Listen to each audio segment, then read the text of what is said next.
All right, let's get right into it. So, it's been 83 years since humanity finally threw off the shackles of the thinking machines in that massive war, the Butlerian Jihad.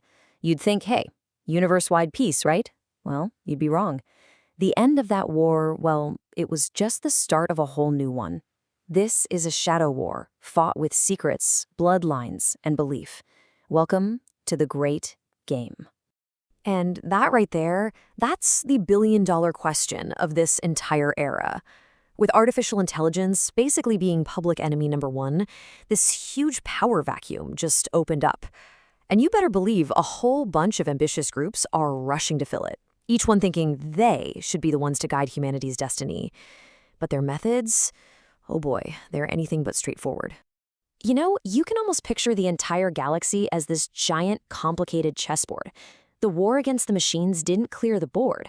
Nope, it just set up a brand new game, one that's way more complex. The players are all human now, and they're driven by everything from pure logic to blind faith, to greed, to old-fashioned revenge. And every single one of them is hiding something. So who are these new players? The ones moving their pieces from the shadows? The ones who get that real power isn't something you show off? Well, let's meet the master manipulators, the Sisterhood and the Mentats. Deep in the jungles of the planet Rozak, the Sisterhood is playing the long game. I mean, the longest game. They're not interested in conquering planets with armies. No, they're trying to conquer the human genome itself. They're running this incredibly detailed, top-secret breeding program that spans generations, all in an effort to sculpt humanity's future and create a super being that they can control. And it's just this web of secrets inside a secret society. You've got the founder, Raquella, who's out there preaching against technology while secretly using forbidden computers to manage her whole project. Then you have someone like Valia Harkonnen, who's basically using the Sisterhood as a weapon to get revenge for her family's name. And on top of that, there's Dorothea, a spy planted right inside the Emperor's inner circle. They're all playing their own little games within the Great Game. Okay, so on the flip side of that coin, you have the Mentat School. In a galaxy that is absolutely terrified of AI, they offer the perfect solution. Human minds trained to be living computers.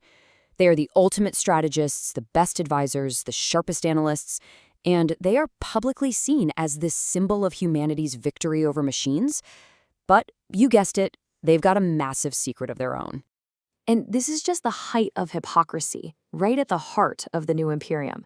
The headmaster of the whole Mentat operation, Gilbertus Albans, the guy who's supposed to be the champion of pure human logic, has been secretly taking advice his entire life from the memory core of an independent, super manipulative robot named Erasmus. I mean, you can't make this stuff up. It's the ultimate irony, isn't it? The great anti-tech Mentat school owes its entire existence to the very thing it was built to replace. All right, so let's move out of the shadows now and onto the main stage, where the most public, most visible conflict is going down. This isn't a quiet battle of wits and secrets, oh no. This is a fight for the very soul of the Empire, and it pits the throne itself against a rising, dangerous tide of fanaticism. So on one side, you have Emperor Salvador Corrino. He's paranoid, he's kind of weak, and he is just struggling to keep his empire from falling apart. And on the other side, you've got Manfred Tyrondo. He's this charismatic, legless leader of the Butlerian fanatics, and he wields public fear like a club, demanding this violent, total purge of any tech he decides is unclean. It's basically fragile, old-school power versus this explosive populist rage. And you've got to understand, for the Butlerians, this is not a political debate.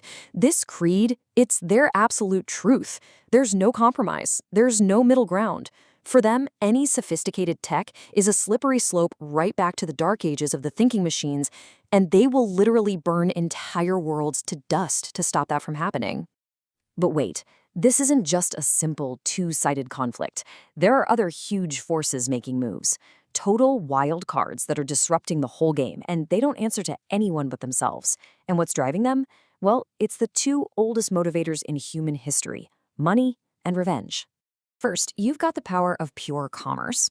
Joseph Venport and his company, Venport Holdings, basically control the flow of the spice melange, and that's the stuff that makes all space travel possible. He could not care less about Butlerian ideology. All he cares about is his bottom line. And yeah, he will absolutely develop forbidden tech in secret to protect his monopoly. And then You have the raw power of a grudge. The disgraced House Harkonnen, led by Valia and her brother Griffin, is obsessed with just one thing: getting their family's honor back by killing one specific man. So what does this number mean? 200 plus. It's not the years of an empire, it's not a bank account balance. That is the age of that one man, Vorian Atreides, a living legend, a hero from the Butlerian Jihad. His unnaturally long life is proof of forbidden science, and his actions in the past are what sparked the grudge that now drives House Harkonnen crazy. His very existence is like a spark, just waiting to set the whole galaxy on fire. So let's just pull back for a second and look at the whole board. You've got the Sisterhood secretly breeding their messiah, you have a weak emperor who's losing his grip, you have fanatics trying to drag the galaxy back into a technological dark age, you have a ruthless corporation breaking the biggest laws just to protect its monopoly, and you have these ancient houses driven by pure personal vengeance. These aren't separate stories, you see. They're all forces on an unavoidable, head-on collision course. And that's the ultimate question, isn't it? In a universe driven by all these competing and, let's be honest, often hypocritical ambitions, a victory for one of these factions could spell ruin for absolutely everyone else. The game for the future of humanity has begun. And it's not at all clear what's going to be left of humanity when it's all over.